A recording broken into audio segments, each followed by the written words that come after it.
Classic NBA podcast at fansided.com. I am Jason Mann, and with me today, he is a contributor at The Step Back, Miles Wray. Miles, welcome to the show. Hey, Jason. Thanks for having me.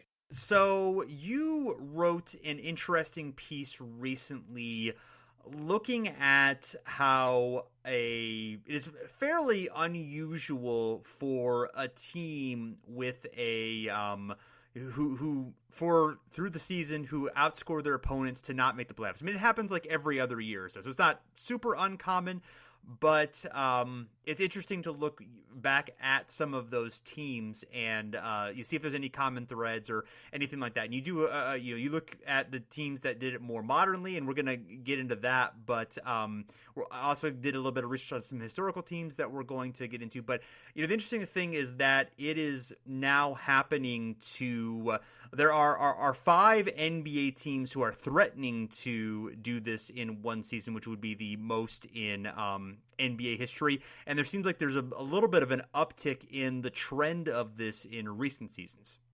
Yeah, it's pretty bizarre. I was just looking at ESPN's NBA standings page, and they've got a nice column kind of towards the right of that page with the differential. And they've got green there's a green number if you got a positive differential on the year, and a red if you got a negative. And they've had this for years, and usually the league just sorts itself out, green on top in the playoffs and red on the bottom. And when I was looking at it a few weeks ago, it's just all scrambled up, especially in the Eastern Conference this year. There's really no – it usually predicts the standings almost exactly, but this year it's entirely scrambled up. Yeah, and it's sort of right now it's the Heat, the Bucks, the Hornets, the Timberwolves, and the Nuggets, who all are either at this point or extremely close to this point. It's changed a little bit since you wrote your piece. Is there a common thread between these teams or between the teams that you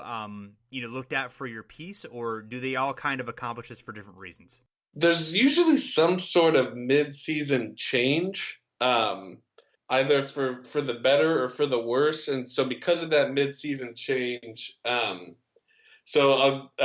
example, the Heat were a really bad team in 2016 through December, and then they just started winning. They went on a very bizarre 13-game win streak as a losing team, and so something just kind of changed within the Heat. They either changed the lineup.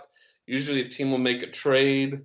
So a team like the Heat, they're still below 500 right now, but they've been so good for so long that their point differential is positive, but their wins just haven't caught up to they haven't caught up to 500 yet.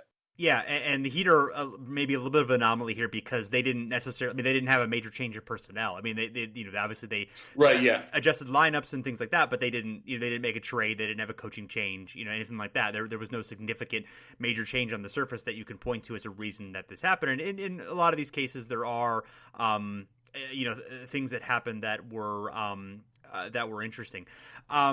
So you looking at the more recent ones in the 21st century, you picked 8 teams that did so. And I like that you found a good range of reasons for these teams. Whether it came from rebuilding, teams that you just happen to be exceptionally good at garbage time, which is weird, or late season surge, or just the competition was extremely fierce. Were there any that took a while to dig into to kind of, find the reason? Like it wasn't, immediately apparent until you really dug into the data? Yeah, that's a great question. I would say last year's Utah Jazz team. So last year's Utah Jazz, they finished 40-42, and they were on the 9th seed just outside the playoffs. And then their average margin of victory was 1.8 points per game, which is huge. That's like the Jazz were at 1.8 last year, and the Wizards this year are at 2.1. So last year's Jazz were playing something like the third best team in the East, while being outside of the playoffs in the West with a losing record. And I don't know, they're a strong team. They're a really good defensive team. So yeah, it's kind of a struggle to figure out what was going on there. And then I looked and saw that when they played a really good team. So last year that was the Thunder, the Spurs, and the Warriors. They just absolutely got clobbered. It was like they were a whole different team. So they lost all 12 of their games against the Thunder, Spurs, and Warriors, getting blown out in just about all of them. And the Jazz have done this now. They did it 2 years in a row. In the 15 season as well.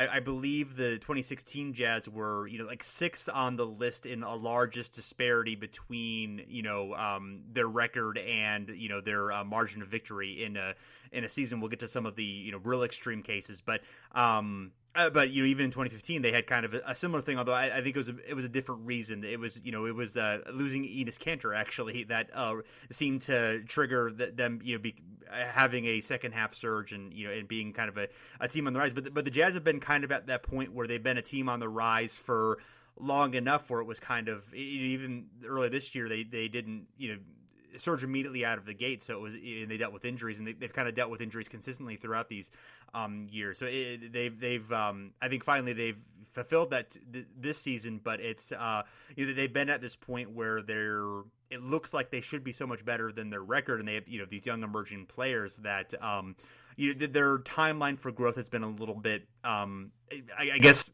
outside of expectations. Whether it's completely out of line with NBA history is another matter, but at least the last couple of years it seems like there's been just like, okay, why aren't these guys like they look like they should be a little bit better than they are. Yeah, that's a great point about the Jazz. So you can kind of look at it, and there's not that many impressive results, but then on the other hand, sometimes look at their growth and sometimes think, this kind of looks like how the Warriors got started. Like it wasn't impressive for a long time. Like the Warriors, are built on moves that were made in 2011 and stuff. And so, I'm really curious how the Jazz are going to work out this version of them. Yeah, they're looking good. I mean, they still, obviously, it's a tough Western Conference still. So, but they're doing better against those top teams, I would assume, this season.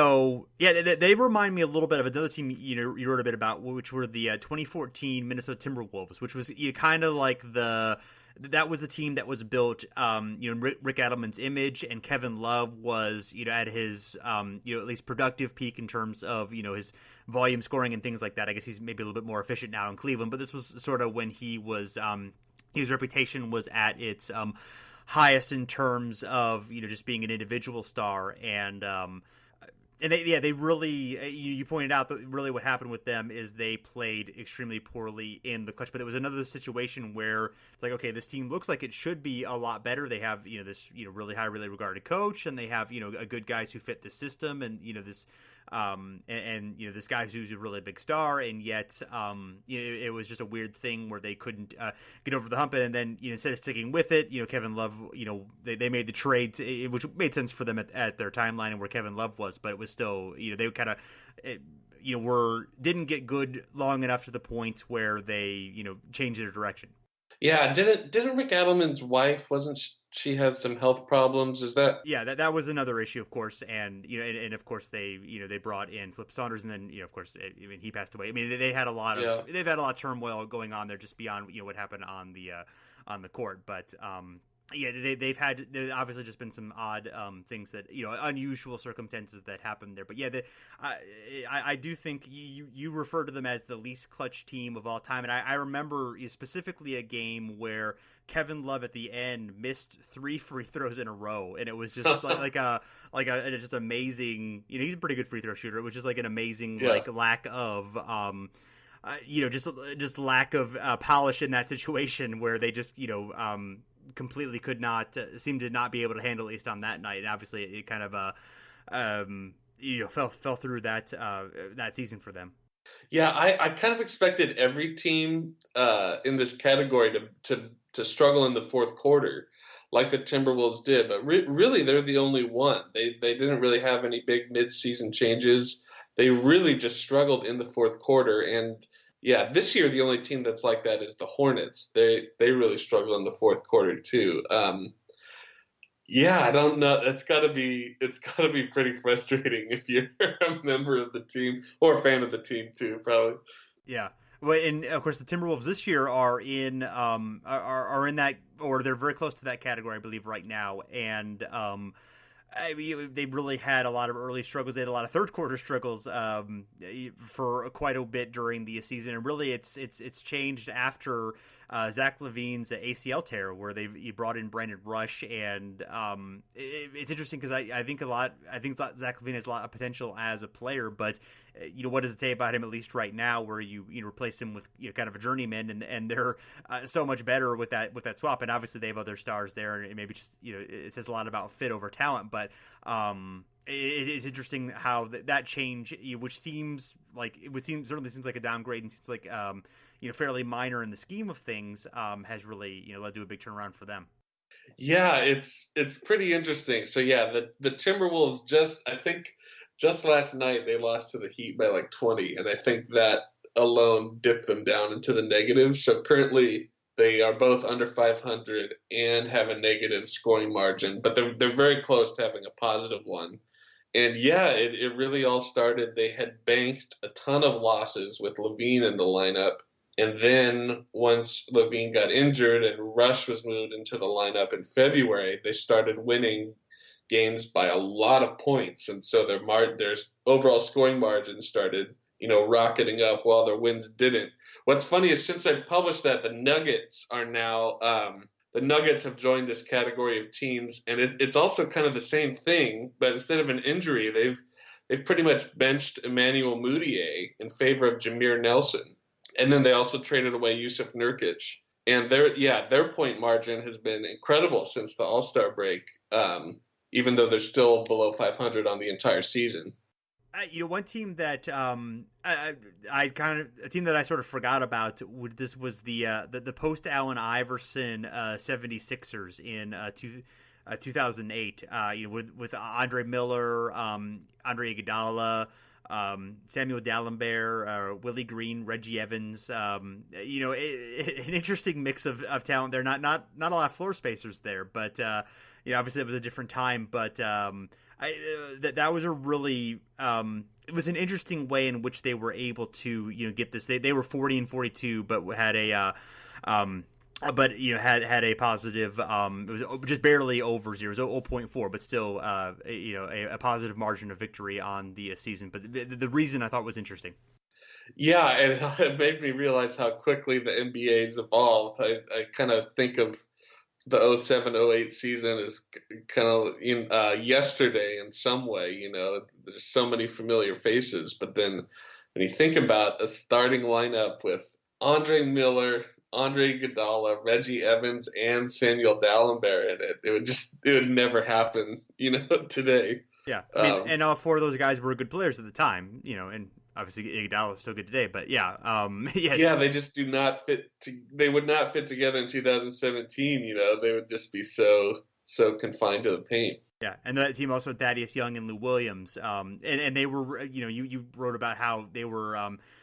The team did so well off the bench; they were able to kind of ride those bench units to score productively, even though their best lineups did not do particularly well. Or I would say that their starting lineups, their most used lineups, did not do particularly well. Yeah, their starting lineups got outscored, and then their bench outscored other teams, which is that probably doesn't happen too often. That's pretty weird. Yeah. I guess Mo Cheeks there. Old school coaching style from Mo Cheeks. Yes. One other recent team I want to talk a little bit about is the Celtics, who.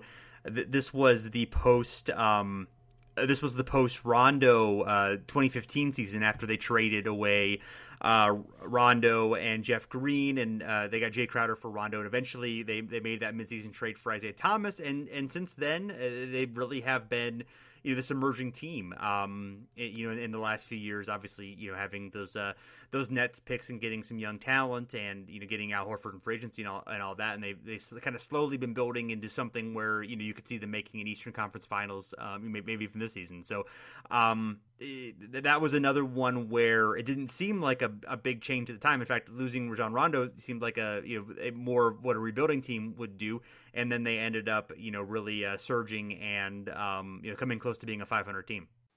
Yeah, I was surprised to see that once the Celtics got Jay Crowder and Isaiah Thomas, the nucleus of their current team, which we view as a contender, even this is the 2014-2015 team, even once they got those guys in the middle of the season, they immediately became good.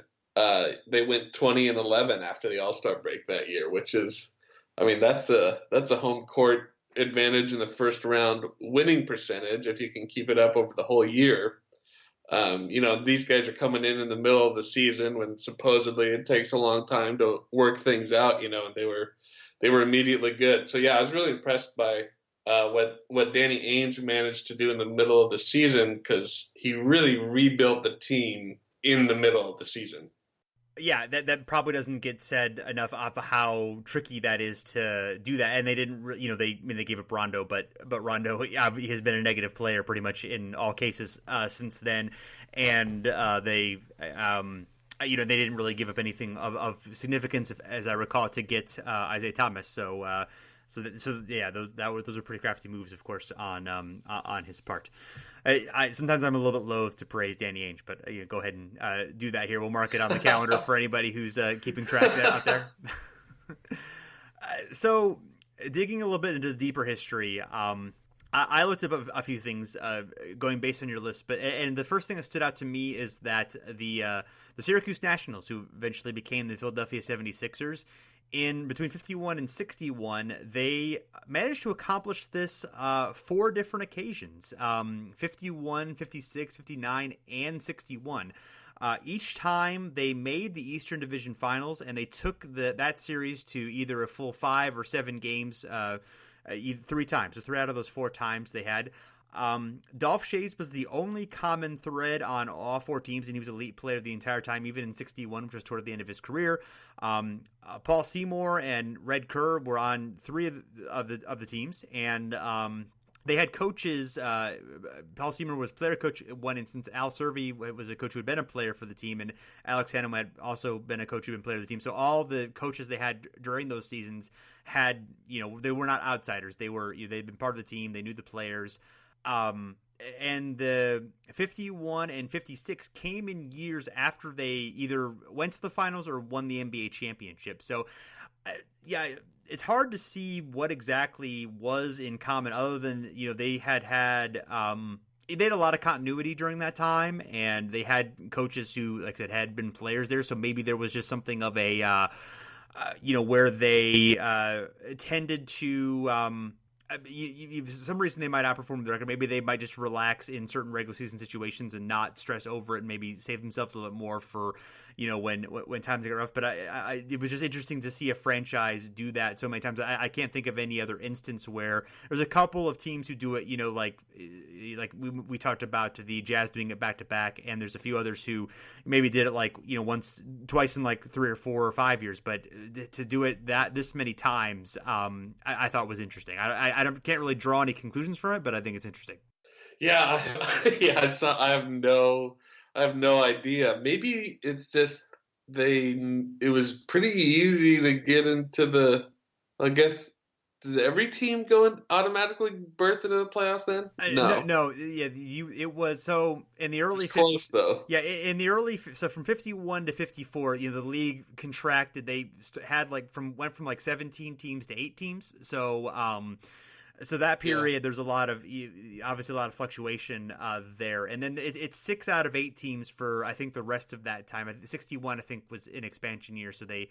All right, no, that was 62. So it was 8 teams. So yeah, I mean, it was relatively easy to make the playoffs, but I mean, it's still, it was obviously teams without winning records made the playoffs quite consistently. So yeah, I guess the playoff appearances. I mean, they went fairly deep into the playoffs each time. I mean, they would at least one playoff series, and and they battled. 59 was really the key year where they really took a very gave the Celtics a very tough series that year. They had added George Yardley, who was a big scorer from the Pistons late that season, and that's actually the of all the teams who are on that list, they had the they had the best they had the best margin of victory over a season at 4.04. So they were, outscoring their opponents by 4 points a game, which is a significant margin. That's a team that, does that, has won NBA championships in certain seasons. That's usually like about a 55 win team, I would say. So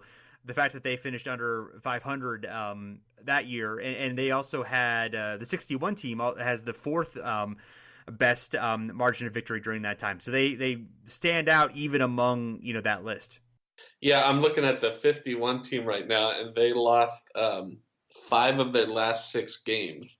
So maybe they just shut it down and let themselves get blown out and lose the games, even though they had built up the positive differential over the season. Yeah, it's mystery. And there could have been injuries there. I did not dig into it that deeply, but I just thought that was an interesting thing to point out. Another one that I thought was interesting was the 67 Lakers. This was the time of Jerry West and Elgin Baylor, of course. And this was a losing season that came in between 5 finals appearances. And they also, it was right in the middle of a run of 7 finals appearances in 9 seasons, which they lost every time, unfortunately, in those finals. But, it wasn't. I mean, Jerry West did miss 16 games that year with leg injuries, and his stats were down a little bit across the board that year. He was 28th that year, but he honestly routinely would miss about 10 to 15 games per season, so that's not necessarily that far off. And Elgin Baylor actually had a bounce-back season after struggles the year before, after he had a very serious knee injury that almost ended his career. So he was never quite the same, but he was still better than he had been the previous season when they had made the finals and took the Celtics to 7 games in the finals. So that one kind of baffles me a little bit. That was the last year with their coach, Fred Schaus, who had coached them for most of the 60s. And this was 2 years before they would get Wilt Chamberlain. So, but they had a pretty similar roster to the previous year. So it's sort of a mystery to me why that happened. But that was one that kind of stood out to me as well. Yeah, they were way below 500 also. They were 36 and 45. So one game didn't get played for some reason. But, that's way below 500 with a positive differential. Right, exactly, yeah. And then another one, 75 Bucks and 76 Lakers, which were Kareem Abdul-Jabbar's last year in Milwaukee and first year in Los Angeles. And the Bucks were, it started off like with a disastrous record because Kareem had been injured early in the season. They were something around I forgot to look it up, but around like 4-13 at the point when he came back, and they'd gone to the finals the year before. They were coming off of this great run of some of the best teams in NBA history, at least in the regular season, and winning the 71 championship. But then Oscar Robertson had retired, and there had been some turnover there, and they were not quite the same. And Kareem wasn't quite the same that year. He'd been poked in the eye and was playing with goggles and having some difficulty with that. And then the next year when Kareem went to the Lakers, they traded. They had almost no depth because they traded quite a bit to get him.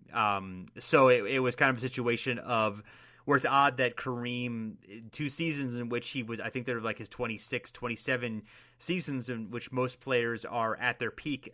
He was still brilliant, individual player, but he was unable to, take these teams to the playoffs, which he had so much success doing so for the rest of his career. He made the playoffs every other season other than those 2. So it's just kind of a remarkable, odd thing for doing it. Even obviously this shows that they were, playoff quality teams that just didn't happen to, at least they were certainly better than the records that they had those seasons. Absolutely. Yeah. I think that I didn't realize that, that season opening injury to Kareem, that can do it, because in the rest of the year they're winning games with a huge positive margin, but they've got this kind of margin hole that they've dug themselves into, or win-loss hole that they've dug themselves into with Kareem being gone and starting 4-13. Yeah, exactly. And then another one, or actually it's 2 teams did the same year, the 81 Houston Rockets and the 81 Kansas City Kings. And both those teams finished 40 and 42, and they both made the Western Conference Finals. The Rockets won that series and would go to the finals against the Celtics.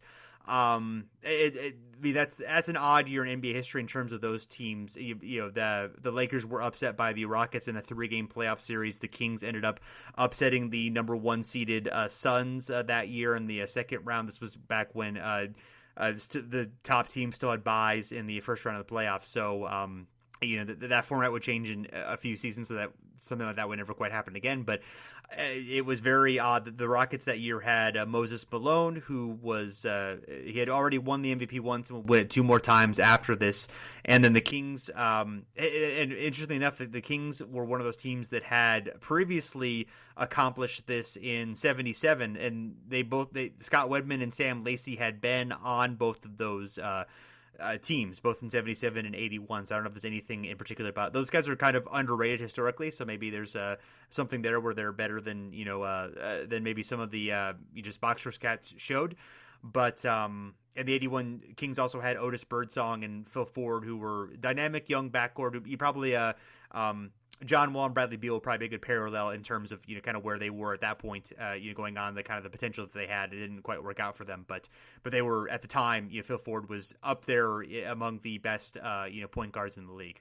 I was trying to think of what would the kind of reaction be in 2017 if two sub 500 teams made it to the conference finals. I mean, that's it's crazy. Yeah, right. Yeah, it was. I mean, this was they were. We did a we did an episode in our '70s series looking at teams that major playoff upsets, and even though these guys were right after the '70s, this was kind of the end of that era of a lot of parity and a lot of playoff upsets, and that would be a far less common thing. This was basically the end of that time for like another 25, 30 years that they were fairly rare. So at least in 7-game series. So this one obviously, I mean, it stands out for that reason, but for the additional reason of actually those teams, I guess in retrospect, those teams were better than their records. Obviously, they're better than their records had to show in those cases. Although I think at least the Kings were they were like 0.001 margin of efficiency. They were extremely very close to being they were almost to the point where it was negative or it was even. They were just barely over the line of being positive, but close enough. Yeah. So one other common thing that I noticed, there were kind of a lot of teams that this applied to, is that a number of teams that were, teams that were about to make a fairly big run, over multiple years. The '75 Trailblazers, which was Bill Walton's first year, only played 35 games that year. So I'm sure they probably played better with him than they played without him during that season. Of course, they would move on and be a championship team in '77. Although they mostly turned over almost that entire team after that year. They had Jeff Petrie and Sidney Wicks, who were both won Rookie of the Year and were they're kind of their other big stars that year.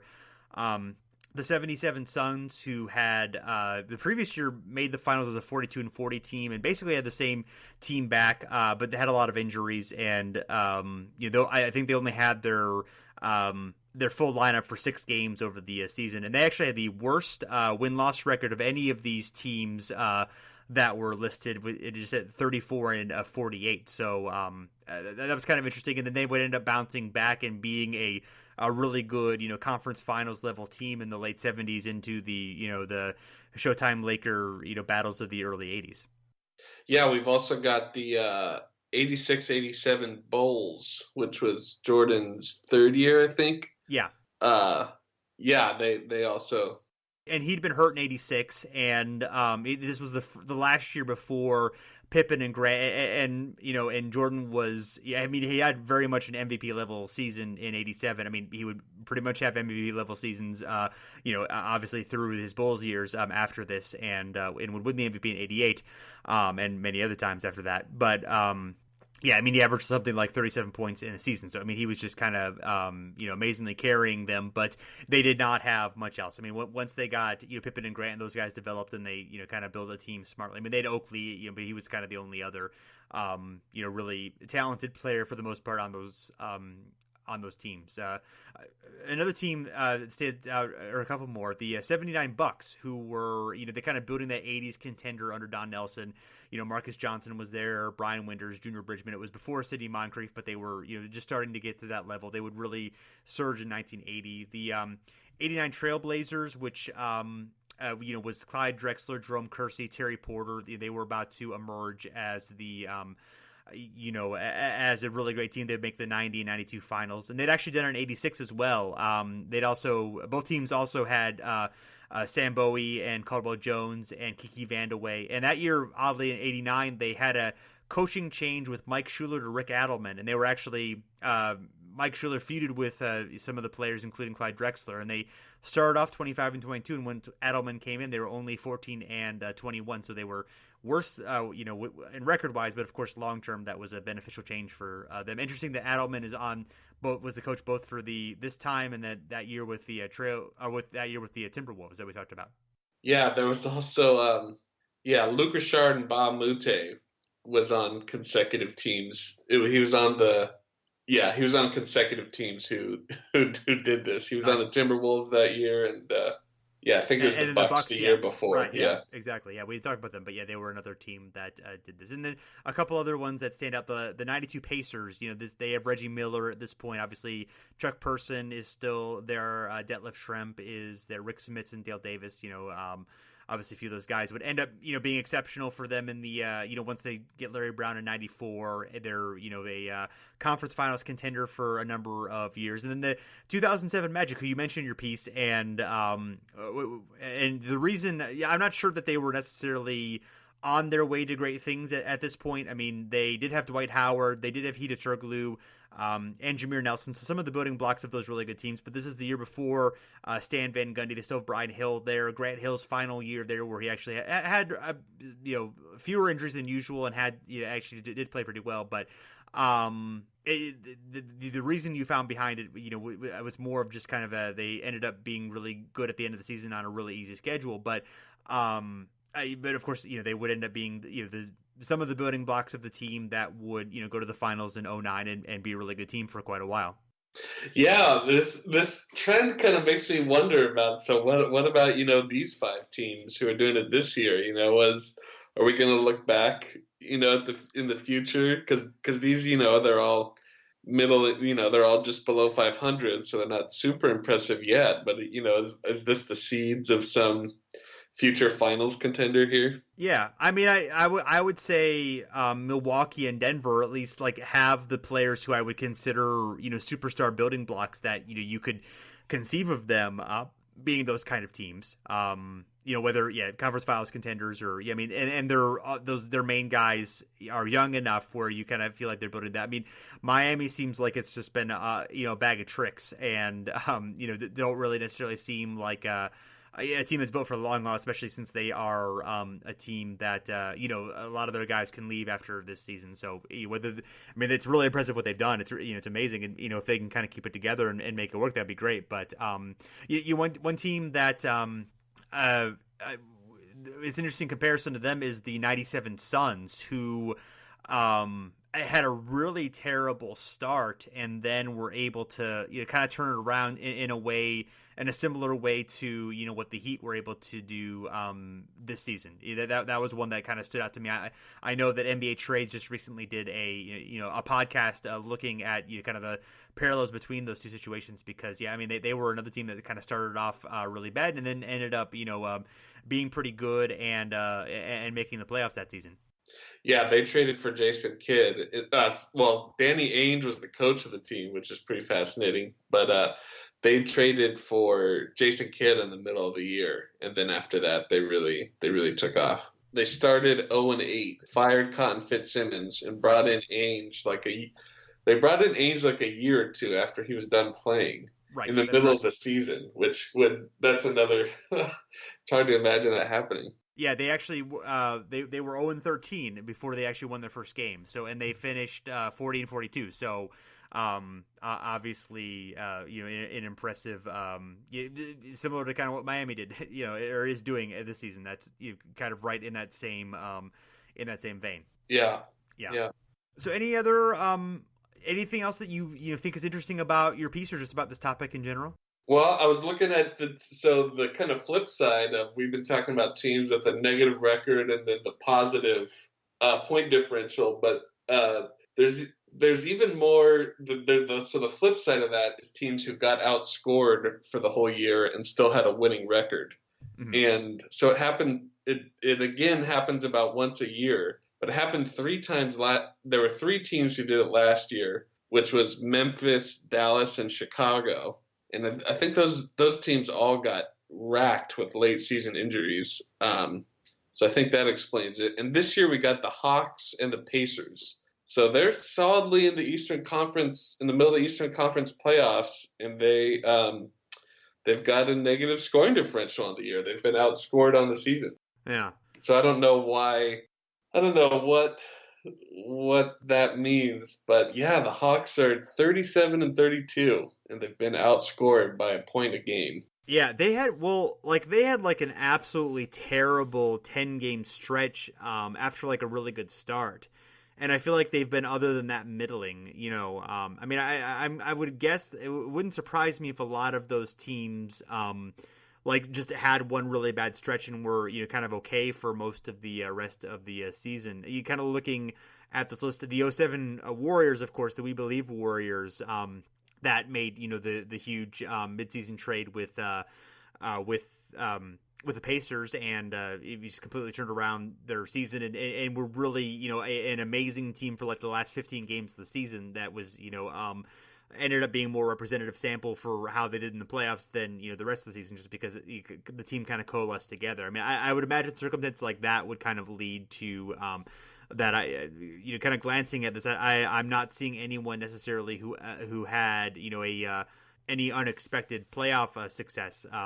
Maybe like taking a team to a tough series, but as far as being a team that really you did anything of note, there's not standing out to me off the top of my head. Yeah, I was looking. Yeah, so yeah, I looked at the all-time team who got outscored on the season, and then won the most games, and that was the 94-95 Lakers. They went 48-34 while getting outscored. So that was in the kind of the little, I guess you'd call it a downtime between Magic Johnson and then Kobe and Shaq. So they somehow won. They went 48-34 while getting outscored.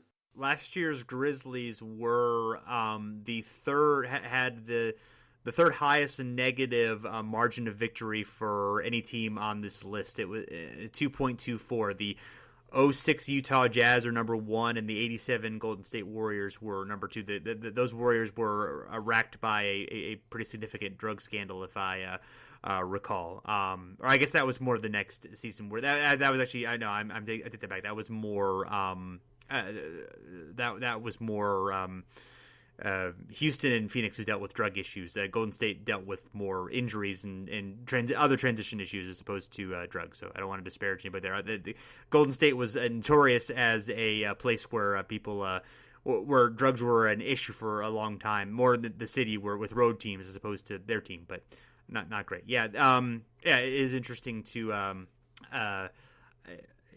that might be worth a playoff. That might be worth an episode on its own, actually, to discuss some of this, because there are some interesting teams that I'm sure some conclusions perhaps we could draw, whether they are accurate or spurious conclusions. Who knows? But yeah, this is slightly more common. 88 teams have done it in NBA's history, which is close to the amount of time the NBA has been around. So it is about, like I said, about once every year for this, and about once every other season for the opposite. Yeah, I don't, and it seems to be happening more. I mean, it's just the last couple of years, but it's definitely happened more lately. Which, yeah, I don't know what that's. Maybe that means the NBA is more competitive, top to bottom.